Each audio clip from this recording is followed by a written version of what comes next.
এটাই আপনাকে 100টা প্রবলেমের হাত থেকে বাঁচাবে। আসসালামু আলাইকুম everyone, doctor Jannatul Ferdous, chief consultant doctor Jannatul Ferdous centre. Right now আমি আছি ইউএসএতে হার্ভার্ড মেডিকেল স্কুলে ফর মাই লার্নিং পারপাস। আপনারা অনেকেই জানতে চান ব্রাশ কখন কখন করব এবং কখন করাটা বেশি জরুরি। ব্রাশ আমাদেরকে 2বার করতে হবে, সকালে নাস্তা করার পর এবং সবচেয়ে বেশি জরুরি হচ্ছে রাতে ঘুমাতে যাওয়ার আগে।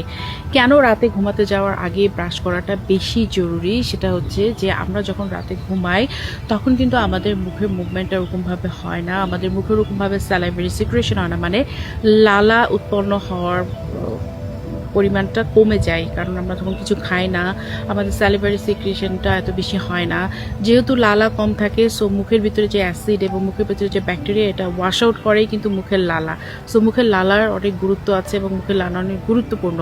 যেহেতু রাতের বেলায় মুখে লালাভাব উৎপন্ন হয় না, তাই ওই জায়গাটায় স্টাক হয়ে থাকে, তখন দেখা যায় যে ব্যাকটেরিয়া অনেক বেশিভাবে অ্যাক্টিভ থাকে, ব্যাকটেরিয়া অনেক স্ট্রং হয়ে যায়। সো মুখের ভিতরে তখন ব্যাকটেরিয়া তার নির্দিষ্ট কার্যবলী চালাতে থাকে, স্ট্রং পজিশনে যেতে থাকে এবং অ্যাসিডের কারণেও মুখে দাঁতের যে এনামেল সেটা ইরিয়েশন হয়, ব্যাকটেরিয়াও তা অ্যাসিড বানায় মুখের মধ্যে ছেড়ে দেয়, তখন একটা ব্যাকটেরিয়ার জন্য একটা হেলথ এনভায়রনমেন্ট তৈরি হয়, কিন্তু আমাদের দাঁতের জন্য খুবই খারাপ একটা এনভায়রনমেন্ট তৈরি হয়। তাই অবশ্যই রাতে যখন আমরা ঘুমাতে যাব তখন একদম বেড টাইমে ব্রাশ করে ফ্রেশ হয়ে টাং ক্লিন করে তারপরে ঘুমাতে যাব। এটাই আপনাকে 100টা প্রবলেমের হাত থেকে বাঁচাবে ইনশাআল্লাহ।